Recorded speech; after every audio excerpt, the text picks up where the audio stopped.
Last time we saw how to calculate FCFs from financial statements. However, not all relevant cash flows for FCFs appear in the financial statements.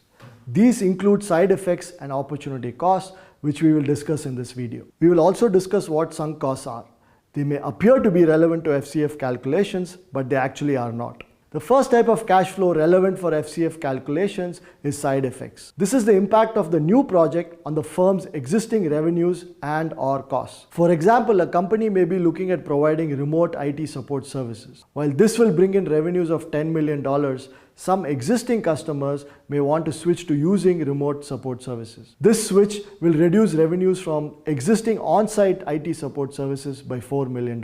For FCFs, we are only interested in incremental cash flows.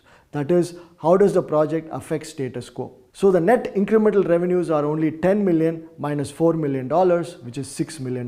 This reduction of $4 million in revenues is not captured in any form on the income statement, but it has a real impact on the company's free cash flows. Hence, such side effects need to be identified and adjusted for accordingly. The new project may also help improve efficiency or reduce costs for the company. Some existing customers switching from on-site support services to remote support services could mean that the company needs to keep fewer people on its payroll to provide services. Hence, there could be a reduction in costs which would need to be added, as any cost saving is going to result in a larger amount of cash on hand. Another relevant cash flow is opportunity costs that a company may incur from taking on a new project. The company may have earned some income but forgoes it because of the new project. Let's go back to our example on the company providing remote IT support services. It may have some building space that it is not using currently and has rented it out. Let's say that the company earns $1 million a year as rental income from this excess office space. Starting the provision of remote IT support services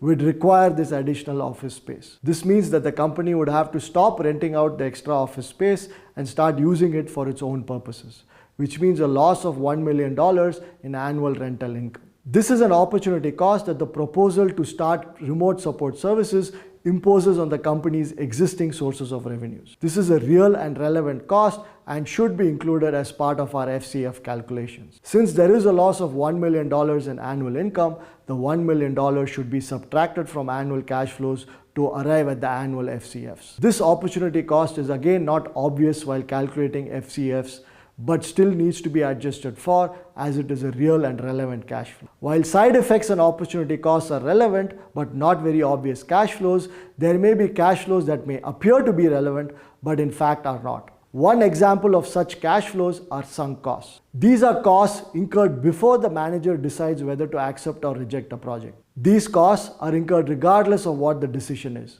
Continuing with our example on providing remote IT support services, before the manager decides on whether to go ahead with providing these services or not, the company incurs a large cost in developing and testing software and other capabilities for providing remote support services. These costs are independent of whether the manager decides to accept or reject the project and hence are considered sunk. While you think that they are project-related cash flows and should be subtracted, these do not impact the decision to accept or reject the project. Hence, sunk costs must be completely ignored while calculating FCFs. Over the last few videos, we have covered all the basics of capital budgeting. This includes an understanding of what the discount rate is and what determines it, the various investment decision tools like NPV, IRR, and payback period, in addition to MIRR and profitability index, and finally what cash flows matter and what don't. In this context, we define free cash flows, how to calculate them from net income, and discuss some relevant and irrelevant cash flows.